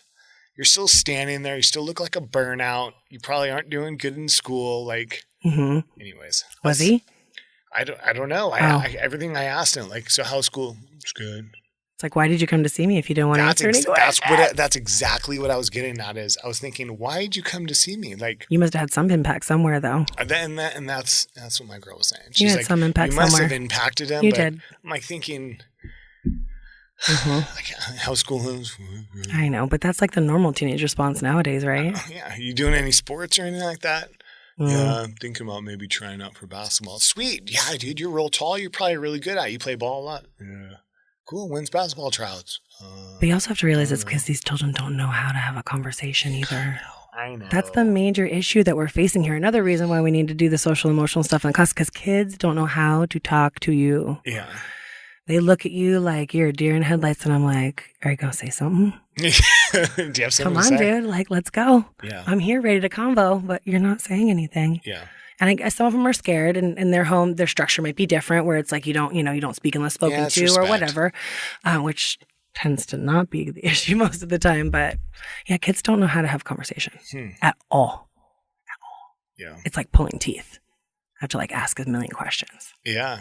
I was just, I hate to say it, I was kind of glad he laughed because I didn't know what I tried to carry conversation with him. And I was like, so I just, all right, well, if you don't mind, I'm going to keep working. I got things to do before I go. And he just stood there. So I just did some work. And then eventually he was like, all right, I'm going to probably blast. I'm like, I think that means you're leaving, but okay, later. It's hard. It's hard, especially with the ones like that. It's like hard to connect with them. I still push them though. I'll push them way out of their comfort zone. But I try. My kids do. I do the morning meetings with my kids, and I love it. My kids are like, I've seen huge improvements on communication, respect for each other. I mean, I don't need to tell you. You know how that goes. I love restorative circles. My kids love it. Except for my boys that have lack of the maturity. Well, sometimes they need to leave the room when we do it, but that's okay. Oh, really? Yeah, if they can't get it together. Like if we've done breathing and we've done things and they can't seem to calm their giggles and they can't show respect. Interesting. Yeah. No, it's got to be, because people, like, if they're going to share, they got to know that butthead sitting over there is not going to laugh at what they're saying. That's true. Regardless of what it is. Oh, for sure. Whether it's funny or not. Most of them nowadays, they laugh at things that aren't even funny. And I'm like, what was funny? Oh, he said that. Yeah, but that wasn't funny. So it's like, if that's going to happen, then they need to learn. Go hang out somewhere else while we do this. Where do you have them go? Just stand outside the room? I go to another friend in the teacher's classroom with a note. Oh, okay. My friend couldn't handle circle. He's going to hang out here for 10, 15 minutes while we're finished. Oh, that's a good idea. What are you going to do? I mean, you know what I mean? I don't want one bad apple ruining the whole bunch. I agree with that. And if you can't get your you-know-what together, then you need to go get it together before you come back in. Yeah, for sure. For sure. But yeah, it's difficult when you have the kids or they have disrespectful behavior and they don't know it's disrespectful. Because in their culture, it's not disrespectful. Yeah. In our culture, it is. Or in the classroom, it is. And they just have to be taught, like, hey, not okay. Or there's a time for that. Because I am super silly in the classroom, which I'm sure you are. I'm very silly in the classroom. And sometimes I'll have to shut that down and tell the kids, like, do you like that I'm like this? Right. Like, because I don't have to be. Right. I want to be, but I don't have to be. I'm doing this because you need to be able to handle that I can do this. Because once you start feeling like a doormat, yeah, then you have to like, okay, now the strict person has to come back for a little while. Yeah, exactly. You're taking advantage of the fact that we're a good, family here. We're working like a good community. But our own children do that too in our own family. You know what I mean? Like they learn our weaknesses and they find their way in and, okay, if I just ask her 6 times, that's her breaking point. Can we go to teen trains? Can we go to trains? If I do 6 times, she's going to say yes. Yeah. Because some of the kids in the classroom try that technique. It doesn't have the same effect though. Oh, yeah, it does not. The complaining, the feeling they feel sorry for themselves or asking me many times, I shut that right down. Does this work with your mom? Or does this work with your dad? This doesn't work with me. You being sad because you didn't get your way. Right. I promise you, I do not care. Right. You can guilt trip me all you want. Yep. The only person that's allowed to do that in this room is me. Yeah. I do not care that you're sad that I took your pencil or whatever you're mad about. Right. Because chances are it's not worth it anyway. It doesn't matter. Like, right. Okay, you clip down. Great. Does your day have to be ruined because of that? Dude, just pick your head up. You're fine. Fix it and you'll clip right back up. Right. Learn from it. Right. But shouldn't have hit Sam. Now you're fine. Right. But everything is 0 to 100 for some of them. Yes. Yeah. But that's okay. Yeah, but it's difficult when they go to 100 and you're in the middle of teaching something and you're like, oh God. Well, because especially in the lower grades, the kids that do that and then they get the attention from their family. Right. The mom, oh, mijo, it's okay. Oh, Poppy, no, don't cry. Right. Well, I'm not generalizing a culture. No. I'm just No. But a lot of that is that culture, though. It is that culture, and it's no disrespect to that culture. It's just it's difficult. We can't maintain your cultural bias in our classroom. Your cultural bias has to match with mine to make our classroom work. Yeah, it's difficult. Those ones are difficult. That's a challenge. When they're used to getting away with everything. Yeah. But all cultures have different things. So for sure. It's certainly not just that culture. Maybe that was a bad example. Sorry, no, it wasn't a bad example. It's just a generality that we're used to seeing. You know what I mean? But it doesn't, it's something that makes our job difficult, but it doesn't mean anything by it, Right. We say things all the time, but it's just because we deal with a lot of stuff that people don't deal with on a regular basis. How many other people's jobs do they have to leave subplans for people the next day to do their work? I know. I mean, how many times do I have to leave a note saying, okay, be careful, because, Louis Zell could, lose his mind today and you're going to have to do the A, B, C, and D to make it work, Yeah. So there's people that say, well, how many people get to take a sub day just because they are sick? These are not teachers. I have not taken a sub day because I was sick in a very long time. I don't take sub days because I'm sick. I take sub days because my kids are sick.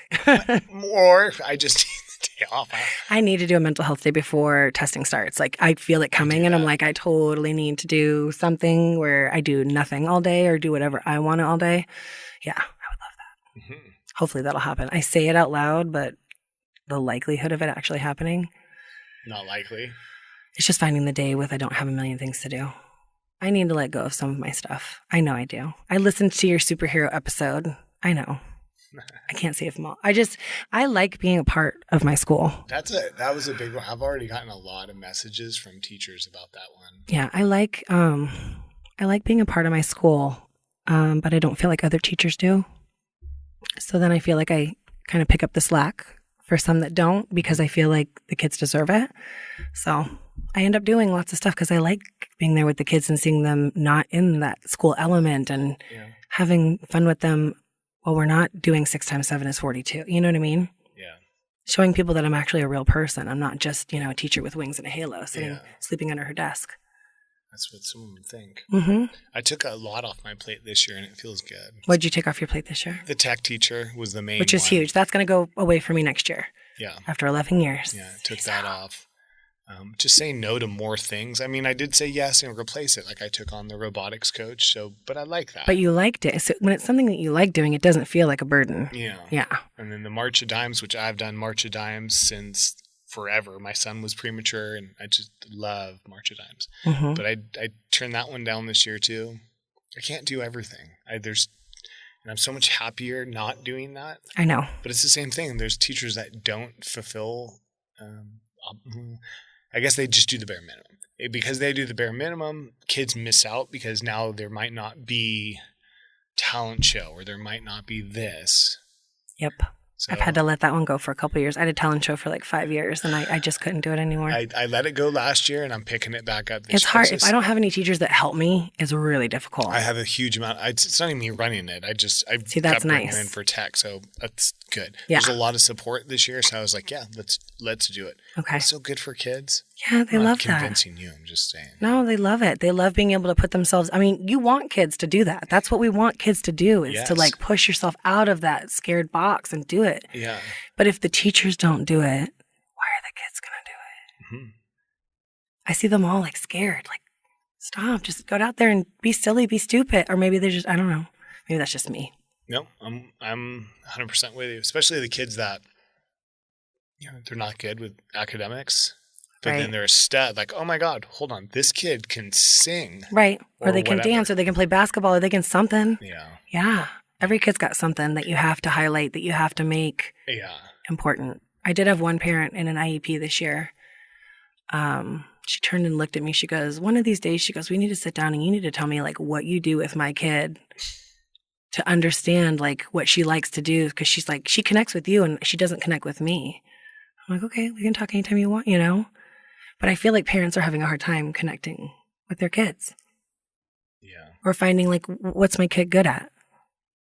Well, what have you shown them? What have you given them an opportunity to see? I mean, their sports are great. I love sports. Don't get me wrong. Like I was an athlete all growing up. I lettered in several sports, but sports are not for everyone. Nope. Probably not my little guy. He's probably going to be into like trains and music. He loves classic rock. Cool. James Taylor, Bee Gees. That's my kid's Awesome. repertoire at the moment. Yeah. Yeah. But I tell parents it's like, get them off the electronics and go find out what they're interested Start in. exposing them to things. Take them places. They're not going to know until they've seen it. Mm-hmm. So Talk to your kids. Yeah. How about that? I don't even think a lot of parents talk to their kids. I don't think people talk to people anymore. Like legitimately talk to their kids, not just like, hi, like. How was your day? Good. Yeah. Mm-hmm. More of like, well, what did you do today? Right. Tell me about that. Right. Yeah. So, How do we get parents to do that What's that? without pointing fingers at them and telling them they're doing a bad job? That's the hard part. Yeah. I don't know. And I that's don't a want to shame frustration. parents. I don't want to shame them. I don't want to make them feel like they're not doing their job right. I want to help them, but I don't want to step on their toes at the same time. So it's got to come in a certain way so that you don't feel like, you're not doing this. You need to do, I don't know how to do it. Every once in a while it builds up, and then I do an episode called Unqualified Parental Advice. I like the unqualified parental So advice. it's just like, because that's just something, it'll build up, and I'm like, I need to vent this out. I thought about like even in their homework, like making once a week, like, okay, you need to have a conversation about this, and then you need to write me a summary about what your conversation was. But I'm wondering, For the parents. yeah, like have a conversation with one of your parents at home about whatever that is, about empathy that we're learning this week, or about figurative language, whatever it that's a is, good idea. just to spark the conversation. Keep it on topic to what the PYS is. So at least they have something to talk about, Yeah, that's a good idea. right? That's a long running topic though too. I think. Do you even remember the commercials when we were younger? Of God, this one stood out. I think it was 30 seconds of a mom driving a minivan and her son is just sitting in the passenger seat. And you just hear the sound of the car, and she's, driving, the radio's not even on, and kids just kind of like looking outside. And it's 30 seconds of that. And then the last part is another 30 seconds wasted where you could have talked to your child about marijuana use or whatever the Right. whatever the it was trying to push. Right. The fact was, talk to your kids. I know.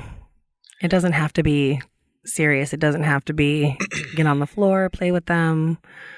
Just be involved with your kids and actually have that relationship with them. I know. But I'm a very physical person too. I'm a hugger. I'm a winker. Yeah. I'm a, cuddler, like with my own child, of course, not with my students, but, I am with my kids too.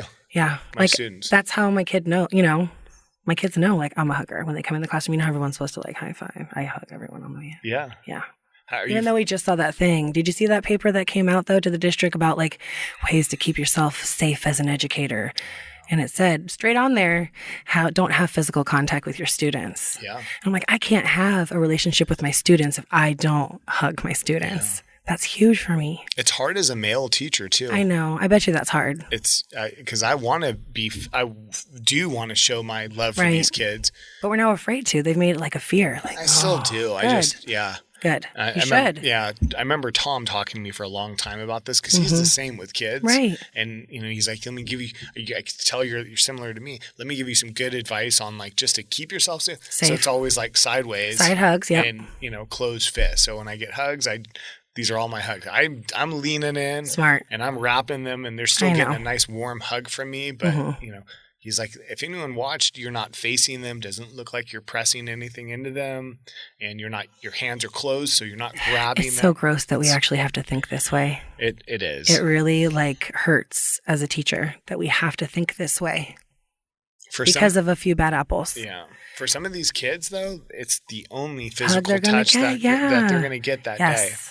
And especially as a man, it might be the only physical touch they get from a man, in that day or in a long time, unfortunately. Right. Where they've, and that's so good. That's another thing that I like about being a teacher is being that role model of a man that cares about you rather than ignores you or yells at you. I feel like if we keep telling people it's not okay to touch each other, we're all going to walk around in a 5-foot bubble and expect no one to come near. I feel like human touch is huge. Are you familiar? It says a lot of stuff that words don't say too. That's true. Are you familiar with 5 love languages? I am. I'm totally acts of service and touch. Yeah, that's all me. Yeah, some people are not though, and I don't think you can blame them for that. No, and that's okay. Yeah, and I don't. I still hug them though. Sorry. I apologize afterwards. I tell them that it was for me and not for them. Oh, there you go. And really it is because I got to know that I've done everything, even though they might not have wanted it. Yeah. And some of the ones that don't like it, they end up liking it. They do. Yeah. I don't think I can use that strategy as a man. I know. It does make life a little more difficult. Tell a little girl, it's more for me than you. Okay, so it's a little creepy when you say it. Uh-huh. Oh, you're not supposed to say it like that? No. This is more for me than it is for you. Definitely not. You're not supposed to whisper that in their ear. I know. Every once in a while I do listen. If you don't put that pencil down, I will kill you. Mm-hmm. Do it now. Yikes. I do that all the time. But they know it's a joke and I'm laughing. I'm smiling when I say it. It's all, but it's part of having that relationship with that, Mm-hmm. Yeah. How do you feel about the new school furniture that we're going to get? Oh, I don't really care. Okay. We have new furniture that's coming that has wheels and is colorful. Yeah. Essentially. Right? I just want some whiteboard tables. That's all I want. Yeah, that's cool. Yeah. I don't need colors. Just give me white. White's a good color. Yeah. That's just how I feel about it. Okay, I'm going to drop the mic there. No more. No, I do like that. I feel, and I understand that funds have to be allocated in certain ways. It's unfortunate because I think there's more that we need more than new furniture. Big time. Or I think the Steam Lab's awesome. How much does your Steam Lab get used? Not enough. Not enough. Our Steam Lab doesn't get okay. Now that's because teachers are afraid of it. But we just got done doing rotations where Michael, Chris, and I, we all took classes in and we showed them how to use the We-Dos. We showed them how to use the Mindstorms. We made them comfortable. I showed them how to use some of the other stuff, which was nice. That's actually what needs to be done. Mm-hmm. But do you guys have music? Like music teacher? Mm-hmm. Yeah. Once a week? Once a week. No, twice a week. Spend that money on. Would love that. How about a PE teacher? Oh yeah, I would love that. You can't afford that. Okay, so it's another teacher, but figure it out. Figure out something rather than throwing money at new furniture or new. Right. That's just my opinion. I think it's gonna be great, and yes, I'll be happy when I get it. Sure. But I'm not looking the gift horse in the mouth. I'm just, I wish second grade had more music more than once a month. We only get it once a month. Right. Well, figure out a way so we can have it twice a month or something. Right. Rather than, I don't know. That's just my opinion. If you're allowed to have it, it's okay. You're allowed to have it. There was something else I was going to ask you about, but I forgot what it was. Yeah, you had this whole list. You're like, I didn't bring the list on purpose because I didn't want it to mess with me. Oh, okay. Yeah. I didn't want it to mess up the mojo. Having to look at it. I was like, oh, that doesn't seem real. I don't want it to be forced. You did great. Thank you. Were you nervous at all? No. That's good. You shouldn't be. Mm-mm. Would you come back? Sure. Yeah? Anytime. You Sure. You have a lot of stuff to say. I got a lot of stuff to say. That's good. It is good. I've been through pretty much everything you can be through as a teacher, I think, at this point. Yeah? I've been on par, too. Have you? Sure have. Well, how long ago was this? Oh, a long time ago. This was peer assistant review? Mm-hmm. So This was my 4th year teaching. I you got suck as a teacher. Okay. I got thrown into my first year in 4th grade. I got thrown a class. Like, you know how like the first one in gets the special class? Okay. So, I mean, we're talking ED students. We're talking, and I had never taught upper grades before either. And I had like a serious kid issue in my classroom that was another person that worked on campus, and it was her kid, and I had to physically remove him from class once, and we ended up getting in a lawsuit and all this other stuff. It was horrible, but I never felt like I had any backup from my administration, not once. And I asked for help and asked for help and asked for help, and I just kept feeling like I was being dumped on. So I was on par. My par person came and said, you don't need to be on par. So they took me off par the next year, and then the year after that, I was teacher of the year. Same admin? No. No, okay. Nope. It was Corby. Mm-hmm. Great admin. My admin retired. The admin that did that to me that year retired that year. Okay. Mm-hmm. Yeah. Retired that year. And I don't know. I have to let it go because it's not worth holding on to. Because I know I'm a good teacher, and it's not, I know that it made me even better than what I am now, but it's one of those things that's like, never anyone ever wants to feel like that. So I have other friends that have been on par, and I'm like, I know what that feels like, and let's, have a conversation about what's really going on. Yeah, for sure. It's hard. There could be other aspects. There's a lot of expectations to live up to. Yep. Mm-hmm. Yep. And a lot of us feel like we're not good at all of it, for sure. Do you? No. I mean, I think pretty much you already told me. You don't like to do the curriculum part of it, right? Well, yeah. It's a lot. It's hard too. Yeah. Well, that's you brought it up, the name lazy. It doesn't come up because I'm not a lazy teacher. Right. I'm not a lazy person. I'm like probably I was going to say, you don't really strike me as lazy. No. I mean, I see pictures of you at 5 o'clock in the gym. Yeah. No, right? I'm the least lazy person that I know. Right. But I feel like I go into other classrooms and then I see all the stuff they do, and it makes me feel like I'm lazy, like I'm not doing enough when Got it. I'm doing as much as I can, and I don't really ever just sit in my room and go, you know what, I'm not going to do schoolwork. I feel like Let's just watch YouTube. Yeah. Yeah, exactly. Or right. I'm going to work on this instead of school. Like I'm always working on school on there. I just don't, my room doesn't look like other rooms. What does your room look like? The bare minimum. Except for at Christmas time when there's a giant ass Christmas tree in there. There is. I remember hearing that. You said that. Yeah. I listen really well, so I'll remember like really weird things and I'll bring them up, random. Yeah. Well, I don't want to say it's the bare minimum. It's cool. My kids like it, and I have stuff up from them, but I don't. You're a dude. I don't constantly change out like anchor charts, and I want this new color scheme, and I want this and that. Like, and I think there's a benefit to it, but I just don't take the time to do that. That's okay. You're a dude. You're a dude. Mm-hmm. You're a dude. You're a dude. There's another dude on our campus. And is his room like that? My room looks better than that. So okay, well there you go. And all the dudes on my campus, by comparison, it's pretty much the same thing except for one of them. But I think a girl did it for him. That's the only reason he can have that claim to fame. Okay. Yeah. Uh-huh. Yeah, I think I had my mom come and do something one year, and it was like the best. Is your mom a teacher? No, my mom's just really rad. Okay. I think my mom did a wall for me, and it was like the best wall I had. It was like the room was like, oh, you're oh, wait, what? Who did that? We know you didn't do that. Don't you lie to me. Right? Yeah. Where's your mom live? Close by? Yeah. Actually, my parents live 10 minutes away. Nice. And my youngest sister lives right next door. Seriously? Yeah. And then my middle sister lives about 5 minutes down the street.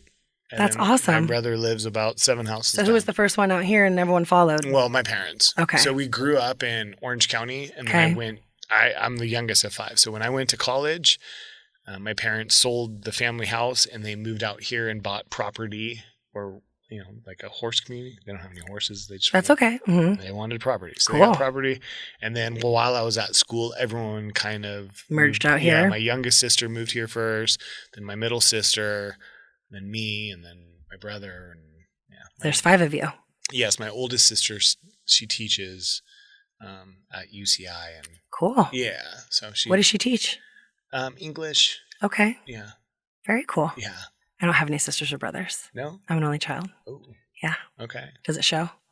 No. Okay. No. Some people like are like, oh, really? Yeah. Was it by choice? I do believe so. Okay. I do believe so. And I'm only having one. So, Okay. yeah, I don't think By choice? Yeah, well, yeah. Good. I think my husband would kill me if we had another one. Okay. Yeah. Okay. Mm-hmm. Yeah, But I do love the one I have. My sister, she has one, Mm-hmm. and then that wasn't by choice. She's had a couple Mm-hmm. issues. Well, yeah, things happened after FOS, and then I kind of decided, we're done. We're good. Yeah, okay. Mm-hmm. Yeah. Yep. But that initially you were going for more than one? No, I think initially I knew I only really wanted one, but two was always like, but now, no. Okay. Yeah, no. I love him, and I spend all my time with him when I'm at home, so Yeah. it's all good. It's Yeah. nice I don't have to spread myself thin. Yeah. Because it's hard sometimes you're at school, and they take every single lick of energy out of you, and you come home, and then there's nothing left for your own kids. Yeah. Do you ever feel like that? All the time. It sucks. Especially when I was teaching kindergarten, I felt like that. And that's another Oh, reason yeah. I knew I had to get out of kindergarten is this isn't fair. I'm coming home and I've given all my patience to my students, and then I have none for my own kids, and I'm being short with them, Mhm. and they don't deserve that at Right. all. No. So I had to fix something for sure. Right. I agree. Totally agree. Mhm. Yeah. Can you take these off for a second? Is that okay? Yeah, actually, Okay. let's just wrap it up. Cool. We've got about an hour and 40 minutes into this already. Really, it goes by really fast. You're easy to talk to. Yeah, thank you very much. All right, guys, thanks for checking in with the show today. Huge thank you to my buddy Sam Sayres for hanging out. Killer conversation with her. Like I said, she's just awesome, and I had a great time, and I look forward to having her back. Don't forget to leave a review if you haven't. If you're listening on the podcast, the audio version, it helps in the rankings of the show and bump us up. Just think about it like a Google search. On a Google search, you want your business to show up on the first page, not page 5. So rating and reviewing for the audio version of the show helps me, get on page 1, so to speak, for when you search for the show. And as always, if you're watching on YouTube, that's going to be the preferred way to check it out, because you get to see everything. You get to see the guests. You get to see everything that's going on within the show. Check that on YouTube. And the biggest way you can help out on YouTube is just subscribe. Any subscriptions that I get and comments that I get on YouTube helps in the rankings and pushing that through for YouTube. So same old stuff that we're always hitting on. Appreciate all of you guys. Thank you very much for supporting the show. And it's fun. We're just going to keep this ball rolling. It's a lot of fun. And that's it, guys. That's the absolute tail end. I hope you got what you came for. See ya!